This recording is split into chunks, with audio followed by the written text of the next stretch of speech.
Alors, nous allons aborder aujourd'hui le chapitre 54, qui est tout à fait différent, qui est une rupture absolument complète avec le chapitre 53. Nous avons tout ce chapitre nous présente une figure féminine qui prend successivement les traits d'une femme, d'une mère et d'une ville.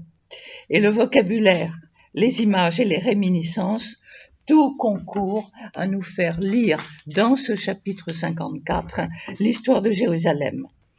Et le texte est d'autant plus riche, comme nous allons le voir, c'est que tout le vocabulaire est plein de réminiscences qui nous renvoient à l'histoire sainte. Cris de joie, stérile, toi qui n'as pas enfanté, pousse des cris de joie, des clameurs, toi qui n'as pas mis au monde, car plus nombreux sont les fils de la délaissée que les fils de l'épouse, dit le Seigneur. Donc ça, c'est le verset 1. Et par conséquent, ici, nous avons vu que dans ce même enthousiasme, cette femme est appelée à regarder l'éclat de sa postérité. Elle était stérile. Et la stérilité, c'était vraiment la malédiction pour une femme.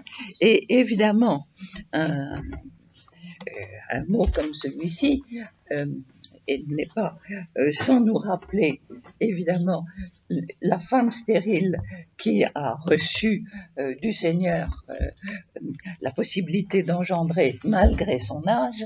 Eh bien, c'est évidemment Sarah.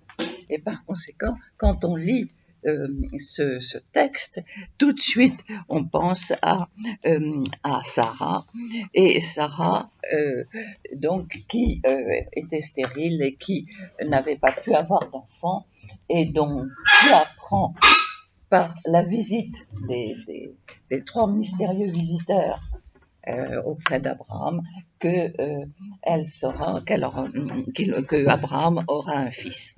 Et par conséquent, cette idée, derrière le mot stérile, c'est l'image de Sarah, mais c'est l'image de la bénédiction.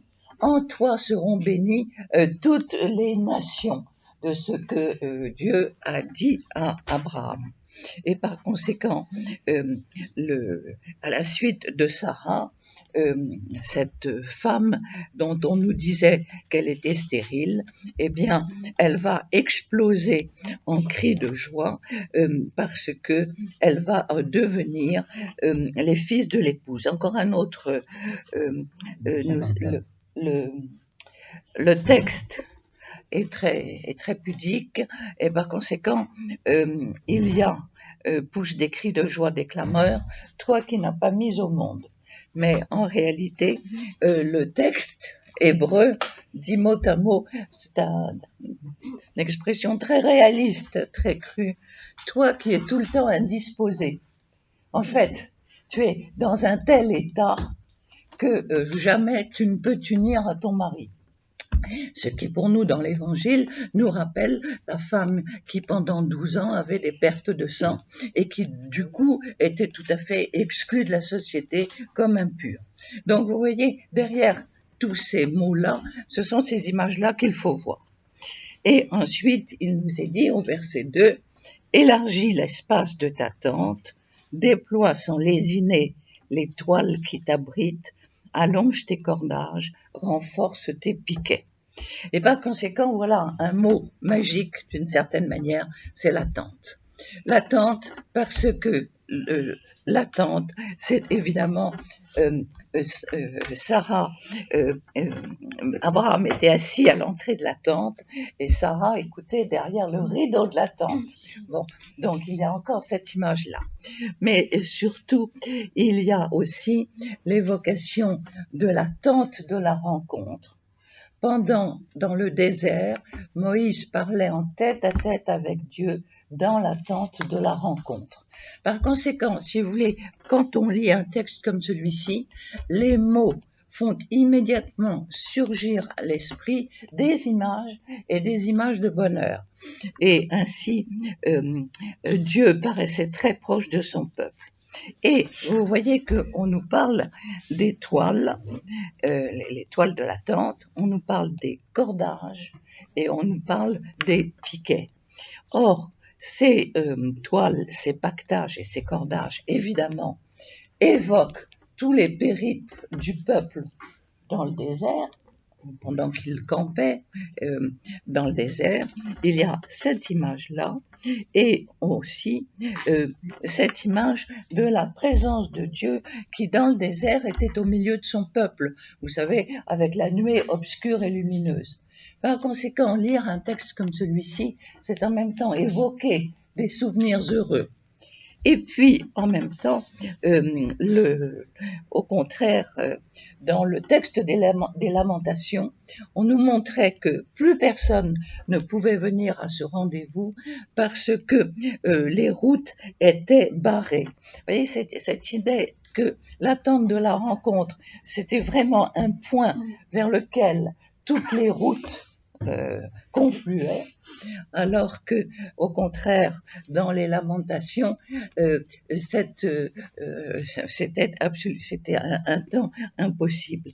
Et alors, d'autre part, il y a aussi une chose qui est intéressante, c'est que pourquoi est-ce qu'on vient nous parler de cordage? Vous voyez, on nous donne des détails très, très précis. Bien, tout simplement, c'est pour rappeler les cordes du tabernacle dans le temple de Jérusalem. Donc, vous voyez, derrière ces mots-là, c'est en même temps se dire, ah oui, mais le temple existait avec la présence de Dieu. Donc, vous voyez, à travers tous ces quelques versets qui nous paraissent anodins, c'est revivre l'épopée d'Israël au désert et en même temps penser justement qu'ensuite il y a eu Salomon qui a construit le temple, il y a eu justement la bénédiction de Dieu sur le temple et vous voyez qu'un simple mot comme les cordages eh bien, rappelle effectivement les cordes à l'intérieur du temple. Et par conséquent, cette tente, eh bien, maintenant, il va falloir l'élargir, la déployer, renforcer ses amarres pour qu'elle puisse accueillir les fils si nombreux de cette femme qui avait été délaissée. Car à droite et à gauche, tu vas éclater, ta race va déposséder des nations et repeupler les villes abandonnées. Et nous avons ici un mot, le verbe éclater. Et le verbe éclater en hébreu nous rappelle le nom de Tamar. Alors Tamar, il faut remonter loin dans l'histoire. Nous avons Tamar était l'épouse du fils de Jacob et du petit-fils de Jacob, et il se trouve que son mari meurt. Alors, la loi, à cette époque-là, le mari meurt, et par conséquent, il fallait qu'elle s'unisse à son beau-frère pour avoir un enfant de lui. Mais le beau-frère, il voulait bien avoir des relations sexuelles avec Tamar, mais sans aboutissement. Il ne voulait pas d'enfant, donc il savait très bien ce qu'il fallait faire pour cela. Et par conséquent, c'était très grave parce que du coup, elle était veuve et elle était sans enfant, sans soutien de famille. Et par conséquent, à ce moment-là, Judas lui dit, retourne chez tes parents parce que mon dernier fils est trop jeune. Et puis elle retourne chez ses parents, puis rien ne se passe. Alors elle décide, elle sait très bien que son beau-père, Judas, va chaque année au salon de l'agriculture de l'époque, c'est-à-dire à la foire aux bestiaux, et que les foires aux bestiaux, c'était l'occasion de fêtes agricoles, c'était les rêves parties de l'époque. Et oui, c'était exactement ça, les rêves parties de l'époque, parce qu'évidemment, il y avait les prostituées, etc. les prostituées sacrées. Elle se déguise en prostituée. Et elle a l'intelligence elle reconnaît, comme elle était voilée, elle reconnaît très bien son beau-père, elle se débrouille pour être avec lui, etc. Mais comme elle est très astucieuse, elle lui demande un gage. Donc elle lui demande son cordon et son bâton. Et il devait la payer avec un chevreau. Mais il n'avait pas sur place le chevreau, donc il avait dit qu'il la paierait plus tard. Et puis, elle rentre chez elle et elle avait fait tout ce qu'il fallait faire, c'était très bien, puisqu'elle était enceinte. Et bien entendu, il y a des voisins bien intentionnés qui sont allés voir Judas et qui lui ont dit ta belle-fille, son ventre s'arrondit dangereusement, donc c'est une femme adultère. Et Judas répond aussi sec qu'on la brûle. Qu'on la brûle. Bien. Et à ce moment-là, Tamar va s'expliquer avec Judas, elle va lui dire, bien voilà, l'homme de qui je suis enceinte, voilà, ça lui appartient, voilà les gages. Bon. Et Judas a l'honnêteté de reconnaître, et il dit, cette femme est plus juste que moi. Et par conséquent, Tamar va continuer la descendance de Judas. Par conséquent, dans le vocabulaire, si vous voulez, on entend prononcer le nom de Tamar, c'est le verbe éclater. Le verbe éclater, en réalité, c'est en hébreu Tamar, et par conséquent, c'est le nom de Tamar. Et par conséquent, là encore, c'est un souvenir heureux, et par conséquent, c'est une figure féminine qui rappelle quelque chose. Et par conséquent, il y a... Parce qu'en fait, dans le monde des termes, on a le verbe déployer et le verbe éclater. Oui, c'est le verbe éclater. Est-ce qu'il y a une grosse différence en hébreu? Non, il n'y a pas une grosse différence, mais ce qui est important, c'est le son.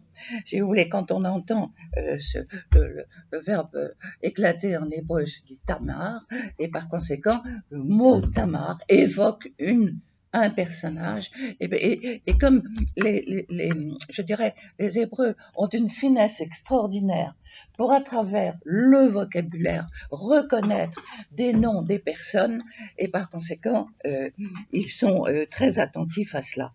Et par conséquent, ici, il y a cette idée, justement, de Tamar. Ce verbe aussi, il exprime aussi autre chose, pour dire, c'est pas éclater, c'est éclater en se multipliant. C'est déborder, nous, on a dans la tête. Oui, mais c'est tout à fait ça. Ouais. Ça colle très bien. Aussi avec le deuxième sens que cela évoque, sur la deuxième image que cela évoque, qui est effectivement au début du livre de l'Exode, on retrouve le même verbe pour décrire la multiplication des enfants. Et c'est à cause de cela que le Pharaon va prendre la décision d'exterminer les garçons et que Moïse va être sauvé. Et par conséquent, ça évoque ce mot-là, évoque justement le début de l'histoire de Moïse, en fait. Et par conséquent, vous voyez ce qu'il y a de formidable, c'est que avec un seul mot, le poète rappelle deux naissances qui ont changé le cours des choses. Et par conséquent, c'est bien la preuve que Dieu n'abandonne pas son peuple. Il faut relire dans l'histoire justement ce qui s'est passé. Il y a eu pour la descendance de Judas cette naissance miraculeuse. Il y a eu ensuite Moïse qui a été sauvé des eaux. Eh bien, l'identification justement de cette femme, c'est pour essayer d'exciter la mémoire du peuple. Et vous voyez, de lui rappeler des souvenirs qui sont des souvenirs où Dieu est intervenu. Et ensuite, n'aie pas peur, tu n'éprouveras plus de honte, ne sois pas confondu, tu n'auras plus à rougir, car tu vas oublier la honte de ta jeunesse, tu ne te souviendras plus de l'infamie de ton veuvage. Au verset 4. Alors, vous voyez que là aussi, nous avons cette formule n'aie pas peur est une formule avec la négation absolue. La négation absolue, c'est celle ne vole pas, ne sois pas assassin, etc. dans les commandements. Et par conséquent, il y a ici cette idée avec cette force, tu n'éprouveras plus de honte. Et cette honte, c'est une allusion à ce temps de l'adolescence de Jérusalem qui nous renvoie au chapitre 16 d'Ézéchiel.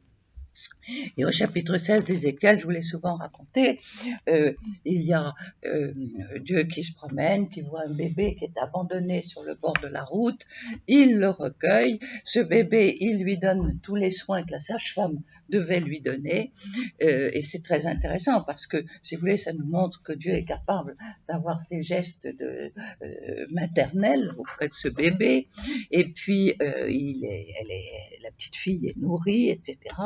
Et au moment de son adolescence, Dieu, qui veut vraiment l'aimer et la sauver, parce que c'est une allégorie de Jérusalem et une allégorie d'Israël, de son peuple, de cette relation amoureuse que Dieu veut avoir avec son peuple pour le sauver, eh bien, il lui offre toutes les plus belles robes que l'on peut imaginer, des robes brodées, des robes de lin fin, je dirais, des petits escarpins en soie, des sandales très très jolies, tout ce qu'il peut y avoir de mieux, des bijoux, et par conséquent, elle est tout à fait exaltée dans sa féminité. Il lui offre des parfums délicieux, la fine fleur de farine, donc des gâteaux très bons, enfin tout ce que l'on peut rêver, tout ce dont une jeune fille peut rêver, voilà. C'est un côté conte de fées absolument magnifique. Et elle trouve que c'est tellement beau, tout ça, tellement beau, qu'elle dit, tout ça c'est à moi. Vous savez, c'est tout à fait le réflexe d'enfant, ça c'est à moi, tu n'y toucheras pas. Ben, c'est exactement ça. Tout ça c'est à moi, donc je suis libre et je vais en faire ce que je veux. Et par conséquent, elle va aller prendre toutes ces images de tous ces biens, de toute cette fortune qu'elle a, et elle va aller pour les offrir aux idoles. Et donc, quand on parle de la honte de son adolescence, c'est le souvenir justement de l'infidélité de Jérusalem, quand effectivement elle est tentée par les idoles. Et c'est ce qui se passe par exemple dans tout le livre de Jérémie, où on voit le peuple qui se dit, mais dans le fond, puisque Dieu accorde la victoire à nos ennemis, peut-être que les dieux des ennemis sont peut-être plus efficaces que notre Dieu, nous. Et par conséquent, c'est une tentation. Nous on rit parce qu'on dit sont des idoles, mais c'est une tentation qui est tout à fait énorme et contemporaine, parce que quand on nous dit quel est votre choix de vie, qu'est-ce que vous mettez en premier? Est-ce que c'est l'argent, la réussite sociale, la réussite de vos enfants?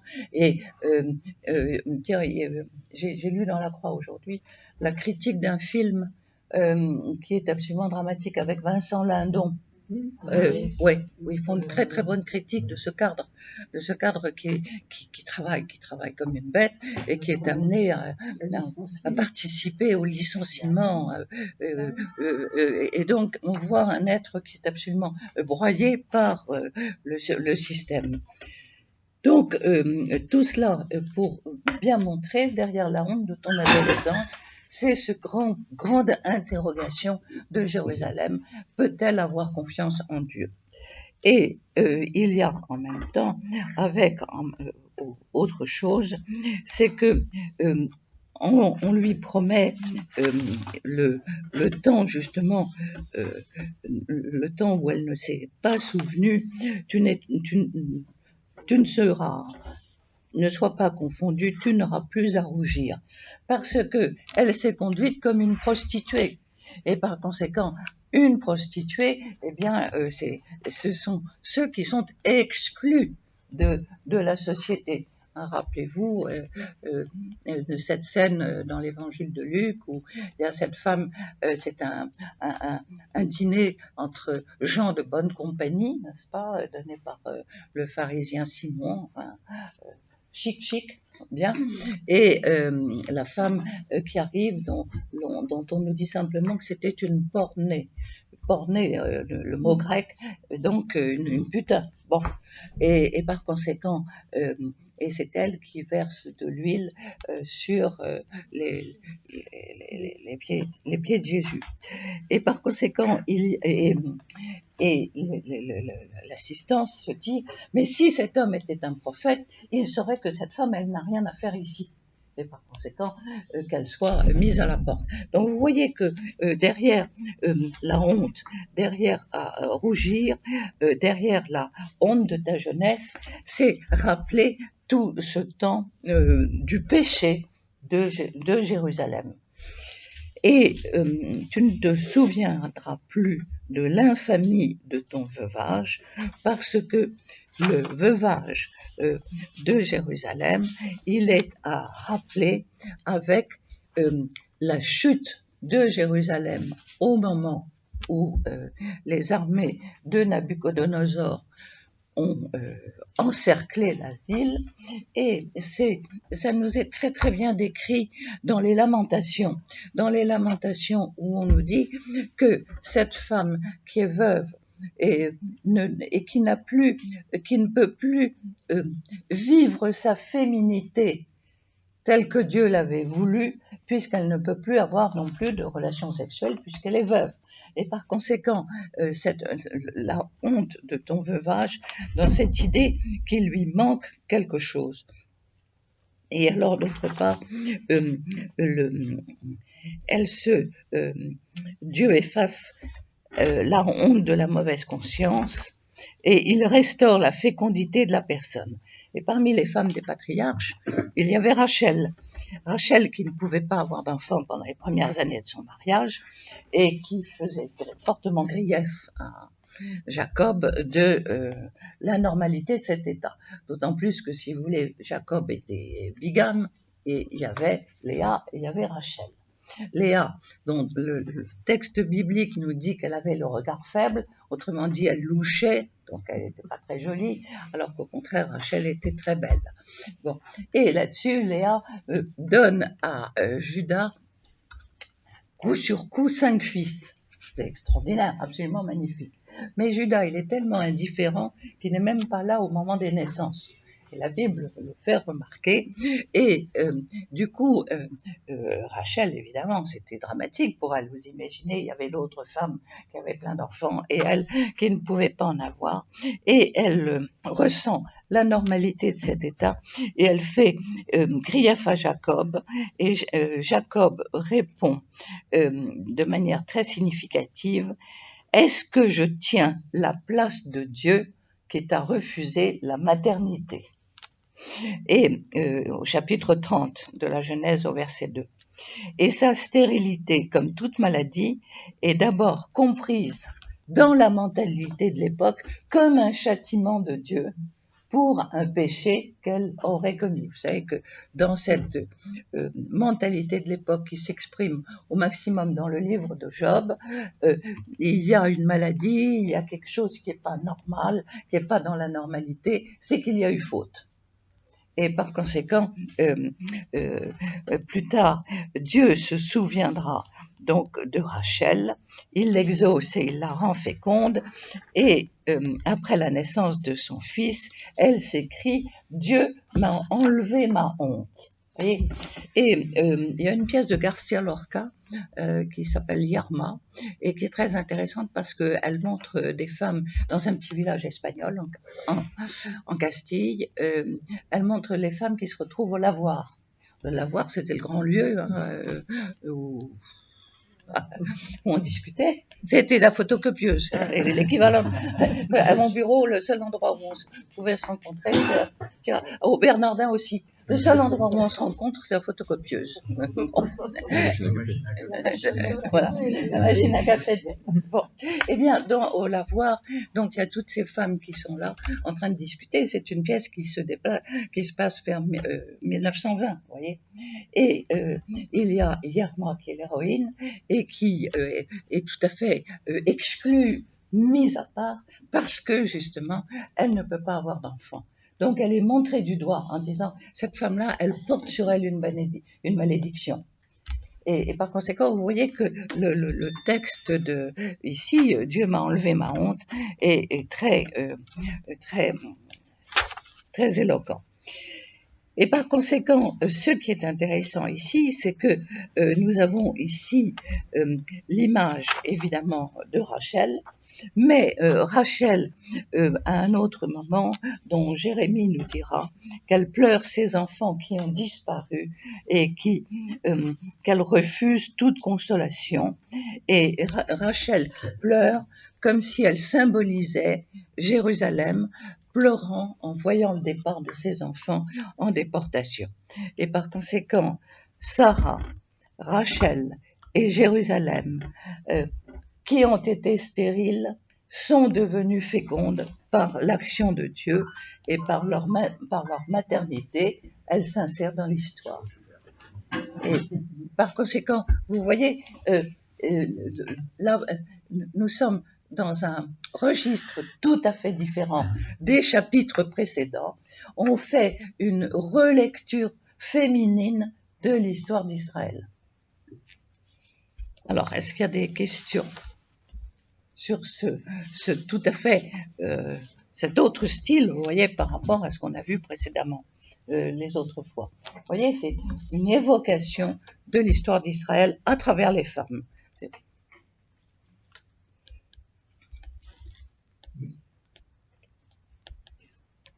Il me semble que Tamar ainsi que Rachel sont cités par Matthieu dans sa première page. Tout à fait, pas Rachel.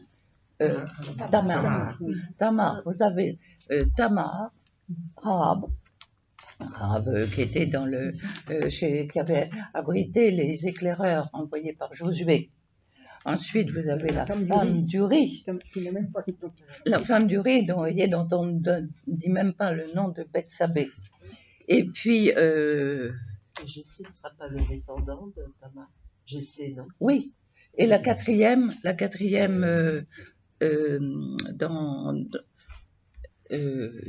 c'est Ruth. Non, c'est pas Ruth, c'est dans Matthieu, au chapitre 1. Il y a Tamar, il y a Rahab, il y a la femme d'Uri, et il y a Ruth la Moabite. Oui, Ruth la Moabite. Voilà. Donc, oui, elles avaient toutes quelque chose qui n'allait pas. Tamar, elles étaient conduites comme une prostituée. Rahab, c'était une étrangère. La femme d'Uri, elle avait gravement péché et bon. Et puis Ruth était aussi une étrangère. Oui. Et donc, c'est très intéressant de voir que Matthieu, il y a 4 femmes qui sont effectivement citées. Alors, la deuxième partie, c'est que là, nous avons vu le problème de la fécondité, le problème de la descendance, le problème de, si vous voulez, de l'épanouissement de la femme dans la maternité. Et la deuxième partie maintenant, c'est ton créateur est ton époux, Yahvé Sabaoth est son nom, le Saint d'Israël est ton rédempteur, on l'appelle le Dieu de toute la terre. On va voir précisément. Donc l'acte de foi qui permet à Jérusalem de surmonter son angoisse et d'oublier les souvenirs douloureux est résumé de cette manière-là. Et ainsi, nous avons une progression dans tous ces mots. Celui qui a créé Jérusalem, c'est son époux et donc c'est le père de ses enfants. Chaque génération est né en exil et doit se souvenir de cette filiation. Mais le Seigneur est aussi Yahvé Sabaoth, Dieu Tout-Puissant, c'est ça ce que ça veut dire, est aussi le Seigneur des armées. Et le Seigneur des armées, le saint qui habitait le temple et que les païens ont profané. Et il est le Dieu de toute la terre parce qu'il est l'unique. Et c'est en cela, là encore, c'est une manière d'affirmer la spécificité de la foi d'Israël, c'est croire en un Dieu unique. C'était quelque chose d'inconcevable, d'inimaginable pour les populations aux alentours, qui avaient le Dieu de la source, le Dieu de la montagne, le Dieu du désert, le Dieu de ceci, le Dieu de cela. On avait toujours les dieux des lieux. À ce sujet, j'ouvre une parenthèse, il y a un livre tout à fait passionnant qui vient de sortir, d'André Vaucher, qui était professeur d'histoire religieuse à la Sorbonne, et qui s'appelle, qui est consacré aux sanctuaires, les sanctuaires, et il montre comment, si vous voulez, toute l'Europe occidentale a été christianisée par justement le fait que là où il y avait des cultes pour une source, des cultes pour un arbre sacré, des cultes pour des pierres, eh bien, il y avait des cultes païens. Et que ces cultes païens ont été christianisés à partir du 5e, du 6e et du 7e siècle et sont devenus justement l'origine de sanctuaires locaux.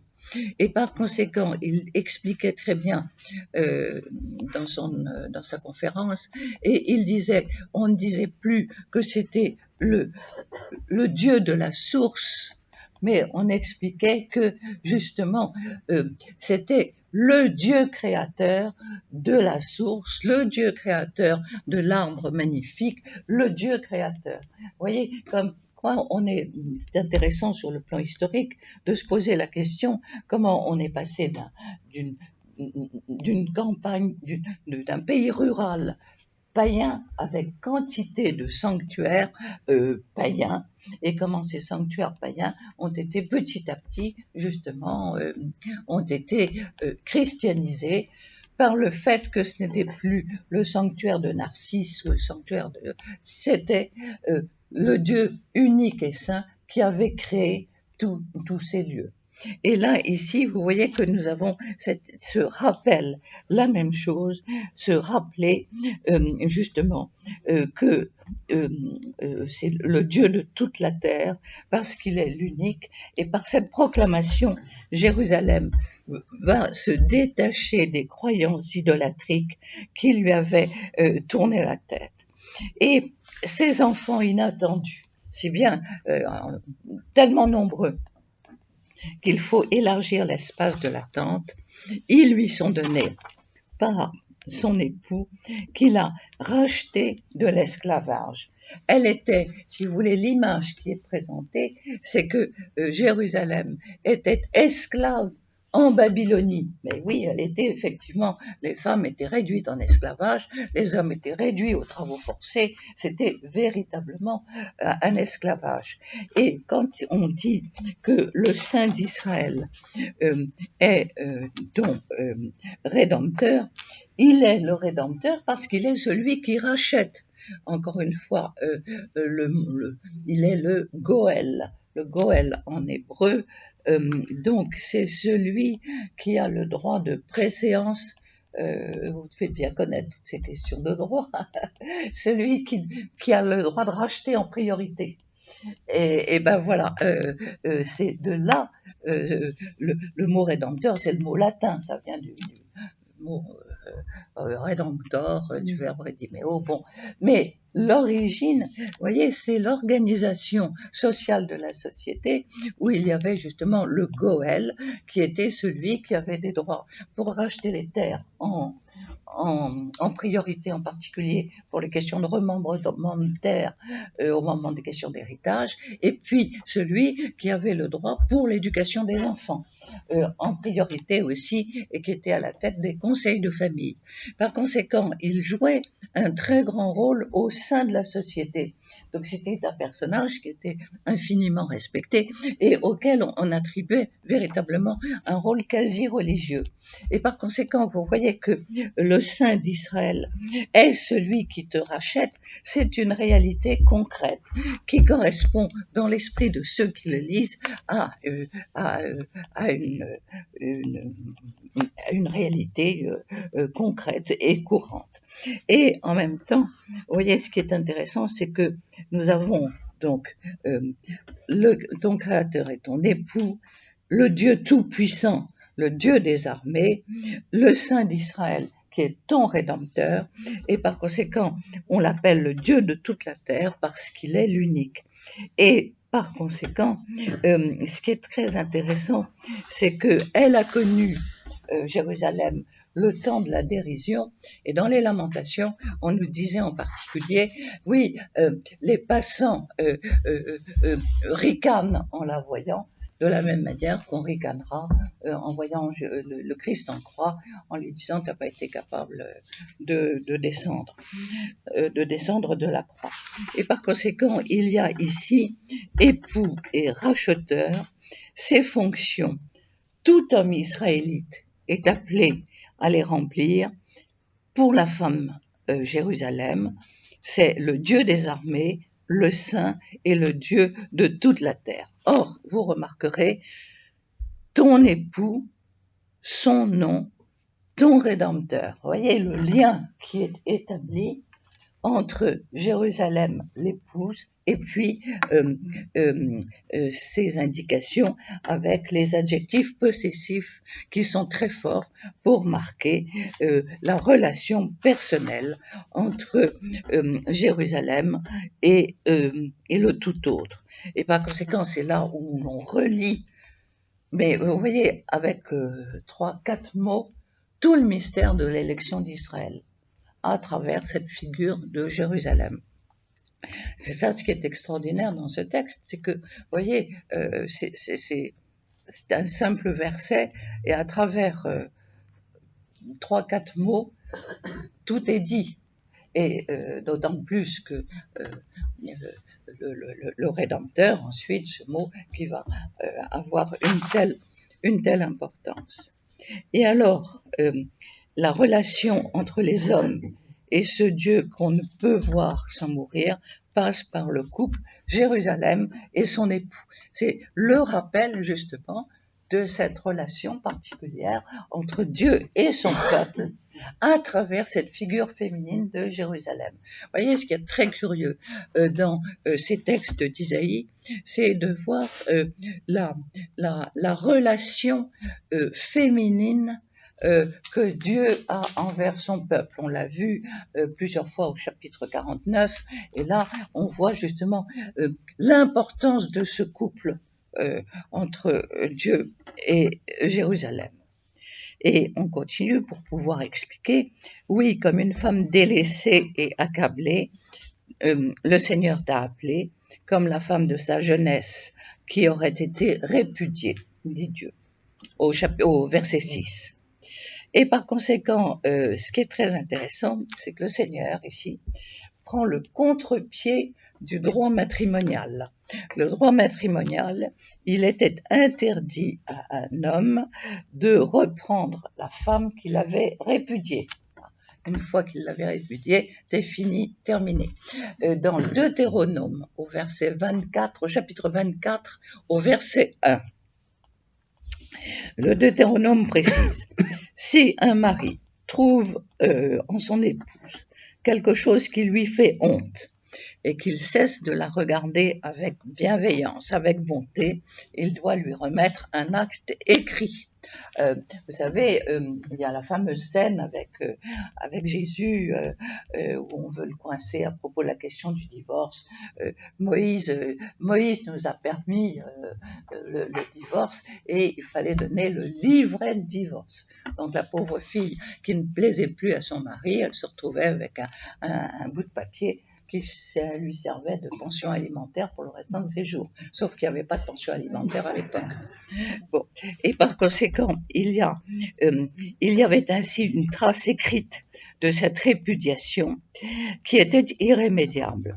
Et figurez-vous que si vous avez la mémoire bonne, au chapitre 50 d'Isaïe, nous avons vu que Dieu demande aux fils de Jérusalem « Où est la lettre de divorce par laquelle j'aurais renvoyé votre mère ?» au chapitre 50 au verset 1. Et Jérémie pensait qu'il était inconcevable qu'un homme revienne vers sa première femme. Or, c'est ce que fait Dieu. Dieu, donc, pendant un moment, a puni, a laissé Jérusalem partir en déportation, une manière de montrer qu'il était, sur le plan symbolique, tout ça, ça se passe sur le plan symbolique, comme s'il il ne l'aimait plus. Et justement, dans ce chapitre qui annonce le retour d'exil, c'est effectivement le Seigneur t'a rappelé comme la femme de sa jeunesse qui aurait été répudiée. Si vous voulez, la femme de la jeunesse qui aurait été répudiée correspond à l'épisode de l'exil en Babylonie et de la déportation. Et le rappel, c'est au moment où il va y avoir ce nouvel exode qui va ramener le peuple vers la Terre Sainte. Et par conséquent, l'amour de Dieu pour son épouse transcende les lois humaines. Voilà. Et c'est cela ce que signifie ce verset, c'est que Dieu est au-dessus des lois humaines. Et parce que justement il les dépasse. Et de la même manière que le prophète Osée avait dit, quand Israël était jeune, je l'ai aimé et je l'ai rappelé depuis l'Égypte, dans Osée au chapitre 11 au verset 1. Et par conséquent, la femme d'Osée, le peuple d'Israël, les enfants de Jérusalem, ils ont tous connu des situations de honte et de désespoir, et ils ont été appelés parce qu'ils étaient aimés. Et vous voyez, ce qui est intéressant, c'est que précédemment, on avait les titres glorieux de Dieu, hein, le Dieu créateur, le Dieu tout-puissant, le Dieu rédempteur, le Dieu de toute la terre. Et là, nous avons au contraire le Dieu qui aime son épouse. Et d'ailleurs, il dit, débordant de fureur un court instant, je t'avais caché ma face, dans un amour éternel, j'ai pitié de toi, dit Yahvé, ton Rédempteur, au verset 8. Et vous voyez, ce qui est très intéressant, c'est que cette expression, je t'avais caché ma face, c'est-à-dire tu n'étais plus en communion avec moi, tu étais en état de rupture. Et dans un amour éternel, donc dans un amour qui est en dehors du temps, j'ai pitié de toi. Et surtout, ce qui est très intéressant, c'est de voir que ce temps de l'exil, ça représente 2 générations. Et 2 générations d'Israélites qui sont nés en terre étrangère, qui sont nés loin de la Terre Sainte. Et entre Dieu, qui est en dehors du temps, parce qu'il est le maître du temps, et qu'en lui sont confondus le passé, le présent et l'avenir, et les hommes de l'histoire et les hommes dont l'histoire s'inscrit dans un devenir, il n'y a pas de commune mesure. Unissant l'être et le temps, Dieu aime éternellement. Donc, si vous voulez, toutes ces notions, pour nous, qui sont absolument incompréhensibles, en se disant, mais qu'est-ce que signifie ce langage symbolique? Qu'est-ce que signifie cet amour de Dieu? Dans le temps, dans l'histoire des générations, et là on se rend compte que justement Dieu parle d'un court instant qui correspond à ce temps de l'exil, mais qui est un temps de douleur et un temps de souffrance. Je t'avais caché ma face, mais dans un amour éternel, donc avec cette notion justement de Dieu qui est en dehors du temps, ou Dieu qui transcende les événements historiques. Donc vous voyez qu'un texte comme celui-ci nous appelle à faire un effort terriblement difficile pour lire les événements concrètement tels qu'ils se sont passés, c'est-à-dire une population qui est partie en exil, qui a tout perdu, qui va revenir pauvrement et douloureusement. Donc ça, c'est la situation historique. Et puis, une lecture dans la foi.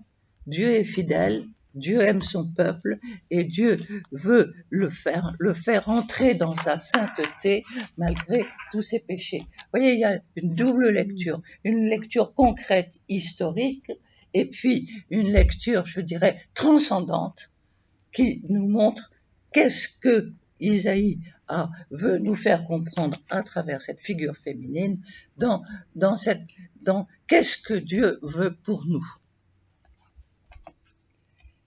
Alors, il y a avec aussi cette idée, justement, plusieurs fois, surtout l'idée que l'éternité fait partie de la nature divine de Dieu, mais que cette nature divine transcendante n'empêche pas pour Dieu des sentiments humains de tendresse et d'amour.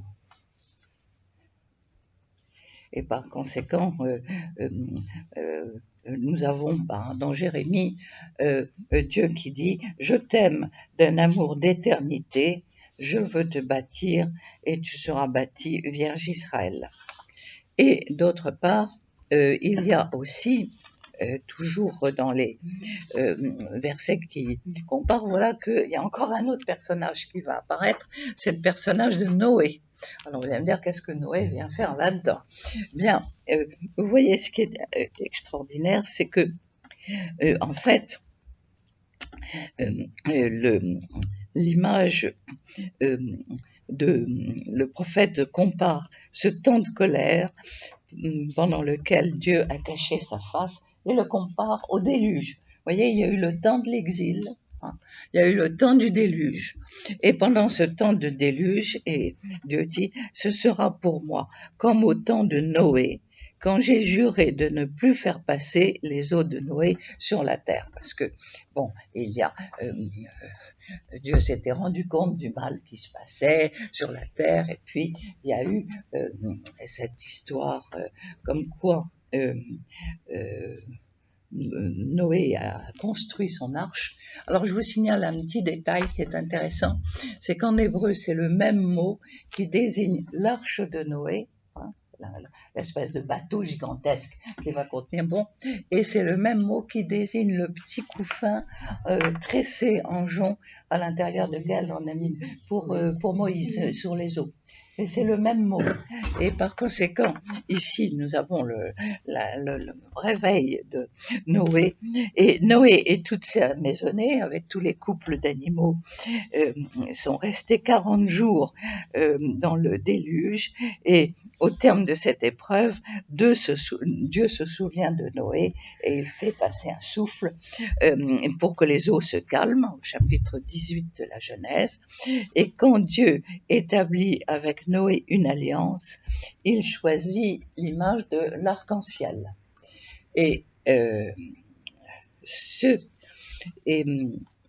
l'image de l'arc-en-ciel. Alors, une chose qui est très intéressante, c'est que l'image de l'arc-en-ciel, c'est un symbole. Et au Moyen-Âge, quand on voudra, au XIVe siècle, il y aura une grande dévotion pour la Vierge et pour l'image, pour le couronnement de la Vierge. On a on a en particulier le maître de Moulins. Il y a 2 anges absolument magnifiques qui portent une magnifique couronne au-dessus de la tête de la Vierge Marie. Et surtout, ce qui est intéressant, c'est que dans la représentation que le maître de Moulins en fait, il met en arrière-plan, en arrière-fond de la Vierge Marie, il met un soleil, et au-dessus, il met justement la lumière décomposée, il met l'arc-en-ciel. Et ce qui est extraordinaire, c'est qu'au XIVe siècle, au moment où se développe l'adoration eucharistique, très souvent dans des représentations justement symboliques de l'Eucharistie, on entoure l'Eucharistie de l'arc-en-ciel, mais d'un arc-en-ciel complet, pour montrer qu'en Jésus, l'alliance est accomplie complètement. Sous Noé, on a un arc-en-ciel, c'est-à-dire un demi-arc-en-ciel. Bon. Et les peintres ont ce génie extraordinaire de penser que, au moment de l'adoration eucharistique, quand ils la représentent, eh bien, l'hostie est entourée d'un arc-en-ciel complet parce que le Christ a accompli l'alliance jusqu'au bout. Je trouve que cette image, elle est tout à fait belle et je trouve qu'elle convient très bien ici avec cette idée qui nous est dit ici. Et par conséquent, Isaïe ici fait revivre Noé et Sarah et Rachel pour montrer que Jérusalem est l'héritière de ses ancêtres auxquels Dieu a manifesté sa tendresse. Et en elle se trouve résumée une histoire sainte qui dépasse le temps et qui entre dans un amour d'éternité que Dieu avait promis. Alors, Jérusalem est restaurée dans son honneur, dans sa mémoire, elle est reconstruite psychologiquement et elle entre dans ces rayons de l'arc-en-ciel qui sont un symbole, une image magnifique pour signifier l'alliance que Dieu veut établir avec l'univers. Alors, y a-t-il des questions? Surtout, vous voyez que c'est un texte absolument magnifique, extraordinaire, d'une richesse formidable. Y a-t-il des questions? Il doit y en avoir. Je veux bien évoquer la question du Goël. Oui. J'ai observé que vous avez marqué bien deux notions qui s'ajoutent.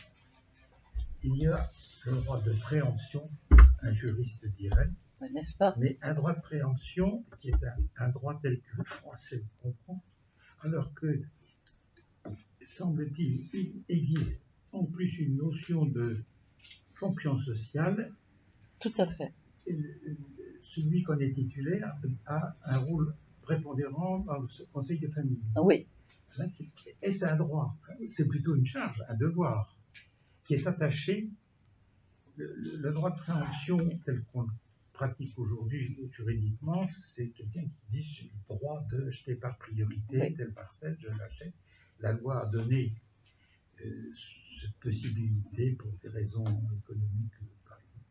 Mais derrière cette notion, il n'y a aucune prétention à devoir rendre un service. Encore que dans des petits villages, quand il y avait une petite enclave qui appartenait à autrui,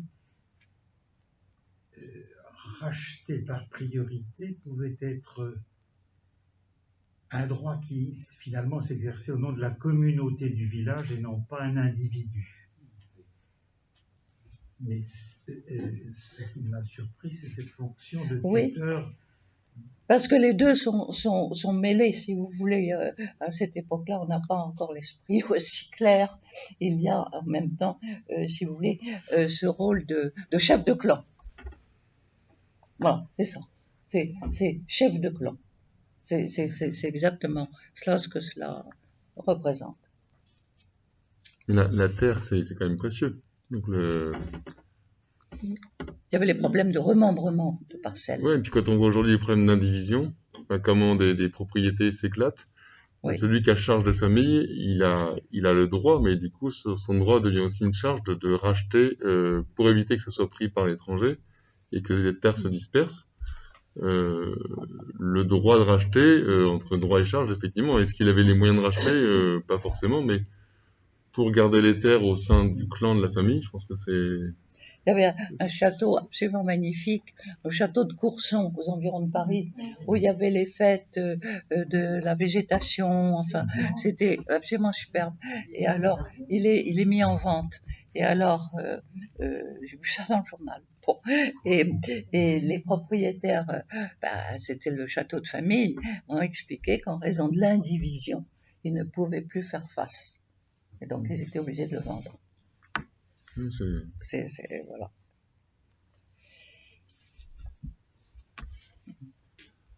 Alors, Francis, t'as pas de questions? Moi, je réfléchissais à quelque chose sur le mot saint. En fait, je me demandais, comme en latin c'est sanctus, c'est dans le dérivé, par rapport au mot saint, s'il y avait un rapprochement. Si vous voulez, on a 3 mots qui sont les équivalents et qui disent que nous sommes, par notre baptême, nous sommes saints, nous sommes justes et nous sommes élus. Trois mots qui ont une fonction synonyme. Mais c'est comme un de mes petits-fils qui me disait, ouais, tu sais, j'ai eu des très bonnes notes. J'ai dit, j'aimerais bien les voir sur le carnet. Il m'a dit, mais ce sont des notes virtuelles. Pour nous aussi, nous sommes justes, saints et élus virtuellement. On continue. Bon. Humilié, ballotté, non consolé. Voici que moi, alors vous allez faire très attention parce que là il y a plein de subtilités, mais des subtilités extraordinaires. Voici que moi, je cernerai de phare tes pierres, je te fonderai sur des saphirs, je ferai tes créneaux en rubis, tes portes en pierre étincelante et toute ton enceinte en pierre précieuse. Bon, je pense que quelles que soient les différentes traductions, c'est la même chose. C'est une vision éblouissante, une vision qui anticipe la Jérusalem céleste et que l'on retrouvera au chapitre 22 de l'Apocalypse. Alors, donc, et multicolore. Oui, tout à fait, vous allez voir. Alors, les remparts ont été démantelés, les portes enfoncées, le temple où Dieu faisait résider sa gloire a été livré au feu, et donc elle est humiliée et elle est devenue pauvre, ballottée, victime du tourbillon qui a mis en marche des peuples. Alors d'abord, elle est non consolée. Non consolée, elle porte un nom identique à celui de la fille d'Osée. Osée s'appelait Lo-Ruhamah et non consolée, Lo-Nuhamah. Donc, si vous voulez, dans la sonorité, entendant cela, on voit tout de suite la fille d'Osée et rappelant que effectivement les aventures d'Osée, qui a été le premier à exprimer cette dimension d'un amour conjugal de Dieu pour son peuple. Ensuite, il se trouve que le humilié, ballotté, inconsolé s'applique aussi bien à Jérusalem épouse qu'à Jérusalem en tant que ville.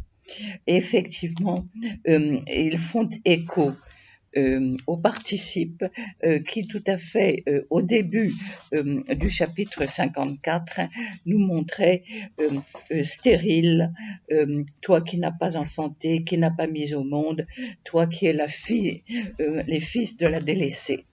Et par conséquent, il y a là, ensuite, il va y avoir cette vision.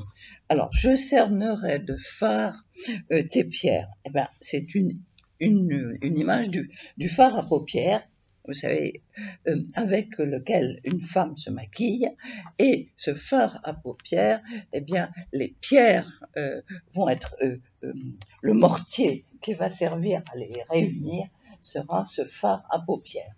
Alors, il faut beaucoup d'imagination, effectivement. Mais le phare à paupières, ça nous rappelle la reine Jézabel qui se fardait les yeux qui ornait son visage, dans le 2e livre des rois, au chapitre 9 au verset 30, et la reine Jézabel, c'est elle qui veut mettre à mort le prophète Élie. Et on nous dit donc qu'elle était très, très coquette et qu'elle se faisait des yeux magnifiques avec justement du mascara. du col. Bon.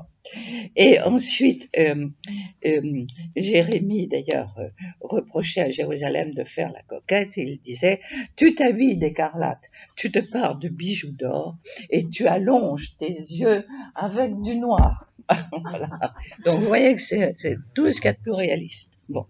Et par conséquent, en assimilant la cité et la femme, Isaïe n'hésite pas à utiliser le col noir qui fait partie du maquillage pour montrer justement que c'est un mortier qui rassemble les pierres. Mais derrière le mot pierre, c'est évidemment le même mot en hébreu qui désigne les fils. Bon. Et par conséquent, vous voyez que ce rempart qu'on voit avec des pierres qui sont collées les unes contre les autres avec du mortier, en réalité, ce sont les enfants de la belle Jérusalem et ça correspond au verset 1, élargis l'espace de ta tente parce que tu vas recevoir tous tes enfants. Bon. Ensuite, donc, je te fondrai sur des saphirs et je ferai tes créneaux en rubis. En fait, le texte hébreu dit « J'établirai des soleils en rubis ». Et on s'est interrogé, on s'est dit « Mais qu'est-ce que ça veut dire ?» Et on a pensé que la muraille était irradiée par les rayons du soleil et on a assimilé ces soleils aux créneaux du rempart. Et par conséquent, elle reflète dans ces remparts, elle reflète les couleurs de l'arc-en-ciel. Et vous voyez, elle incarne l'arc-en-ciel avec ses saphirs et ses rubis. Et par conséquent, il y a vraisemblablement donc le souvenir de Noé, mais il y a aussi peut-être une allusion au jardin d'Éden. Tu étais en Éden, au jardin de Dieu. Toutes sortes de pierres précieuses formaient ton manteau. Sardoine, topaze, diamant, chrysolite, onyx, jaspe, saphir, émeraude, tout était travaillé. Dans Ézéchiel au chapitre 28 au verset 13. Et d'autre part, toute ton enceinte sera en pierre précieuse. Alors là, il faut là aussi faire un effort et par conséquent, la traduction gomme l'effet provoquant du texte. Le mot, ce qui est exprimé, c'est toute ton enceinte sera en pierre de plaisir, c'est-à-dire en pierre, comment dirais-je, d'épanouissement, et y compris d'épanouissement sexuel. Les pierres avaient été, au moment où Jérusalem a été brûlée, les pierres, c'est-à-dire les enfants, les fils, ont été éparpillés et dispersés un petit peu partout. Et Jérusalem, qui vendait ses bijoux pour quémander du pain, qui voyait ses enfants mourir sous ses yeux, se voit reconstruite. Et vous voyez que le terme, évidemment, c'est impossible à mettre comme ça dans une traduction en pierre de plaisir. Parce qu'on se dit, qu'est-ce que ça veut dire? Et puis, alors on met des pierres précieuses, mais les deux mots qui sont employés, c'est le moment de la jouissance de l'union sexuelle et des enfants qui sont le fruit de cet amour.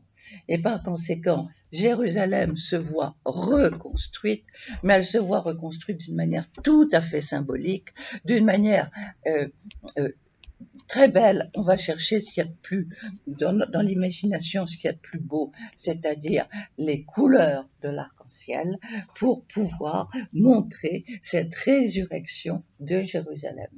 Alors, je comprends que vous voyez des lectures à plusieurs niveaux. Il y a des lectures absolument symboliques et qui nous forcent à nous sortir du texte et à imaginer tout ce qu'on peut imaginer de beau, de joli, pour montrer la résurrection de cette femme dans toute sa splendeur. Dans elle repart, elle avait à se reconstruire comme après un très grand traumatisme, à se reconstruire psychologiquement, se sentir pardonné, se sentir épanoui, pouvoir redonner la vie, pouvoir se sentir aimé. Et c'est la raison pour laquelle elle est transfigurée sous nos yeux avec cette vision de pierres précieuses, c'est-à-dire de pierres imputrescibles qui ne peuvent pas s'abîmer et qui ne peuvent pas se détruire. Et par conséquent, nous avons ici la préfiguration même de la Jérusalem céleste, que l'on trouvera dans l'Apocalypse. Il y a en même temps une idée de possession, avec tous les mots de pourtour, Oui. porte. Donc, je te chérirai. Oui. Tu seras ma possession aussi. Non, parce que, justement, Dieu l'avait toujours laissé libre. C'est pour ça que elle avait dit, bah, tout ça c'est à moi, je vais en faire ce que je veux. Et par conséquent, il n'y a pas l'image des remparts, l'image des remparts, parce que c'est ce qui fait la ville. La ville est inséparable de ses remparts. Et le rempart, c'est très curieux, c'est un mot féminin en hébreu. Un mot féminin parce que la ville, elle joue un rôle de mère, parce qu'elle doit nourrir ses enfants quand la ville est assiégée. Et l'idée de protection aussi. L'idée de protection. Voilà, l'idée de protection et l'idée que la ville fait vivre ses enfants. Alors, des questions? Moi, je me demandais, d'un point de vue purement littéraire, si justement l'énumération de toutes ces couleurs, oui, c'était pas une invitation à considérer plusieurs sens dans ce qui suit. Ben oui, on a vu les différents niveaux de lecture, mais vous voyez, ce qui est très intéressant, c'est qu'à partir du moment où on comprend bien le sens des mots, à partir du moment où on a décanté, ensuite, si vous voulez, ce texte, il nous est donné. Et il nous est donné pour que nous en refassions notre propre lecture et que nous puissions justement mettre derrière ce que nous voulons. Il y a aussi justement une lecture personnelle qui peut se faire aussi à partir de ces textes pour, après un très grand traumatisme, essayer de lire une reconstruction personnelle à travers toutes ces images-là. Mais évidemment, dans ce texte-là, dans le texte d'Isaïe, c'est comment dirais-je,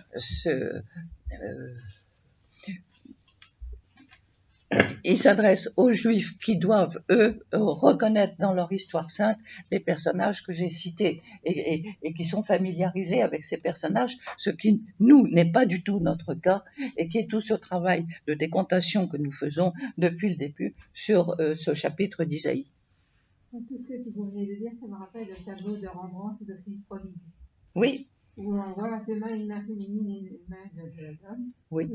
Et surtout, le fils prodigue revient, on ne lui dit pas va te laver les pieds ou fais ça, il est d'emblée repris dans l'amour de son père. Tout à fait. Et je pense que c'est la même démarche. Oui, exactement. Exactement. D'autant qu'il arrive comme un va-nu-pied, on lui met l'anneau d'or, on lui met l'habit. Alors il y a le fils aîné qui n'est pas content.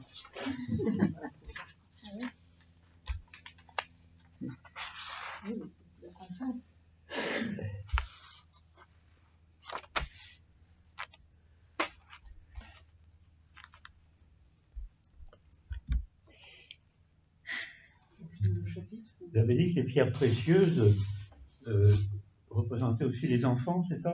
Oui, derrière le mot pierre.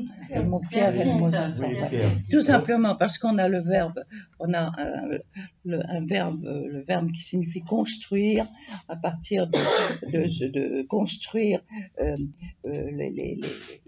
les pierres font partie de ce qui est construit et par conséquent ça évoque aussi les fils. La pierre que les maçons ont rejetée est devenue la pierre angulaire. Vous voyez, c'est la pierre que les maçons ont rejetée, c'est Jésus, est devenue la pierre angulaire. Ben, c'est le Fils. Vous voyez. Parce qu'il y a un jeu de mots là sur Oui. ma traduction, enceinte de pierre. Ben voilà, voilà, exactement. Mais oui, oui. Bon, vous voyez comme c'est difficile à traduire pour donner cette dimension, si vous voulez, de cette richesse extraordinaire. Alors, Le jeu de mots semble permanent. Permanent. Ouais. C'est ça la difficulté. Alors, après les vacances, on terminera. Il faudra prendre du temps aussi pour le chapitre 55, qui est encore un autre registre, mais qui est absolument magnifique aussi. Vraiment magnifique. Après, je pense que peut-être ça vaudrait quand même la peine, avant avant que je me taise définitivement. Moi, je crois que ce serait bien quand même que vous réfléchissiez pour la séance qui sera la dernière séance. Hein. C'est-à-dire 2 semaines après les vacances. Après les vacances. Vous aurez eu le temps de relire, justement, ça tombe très bien.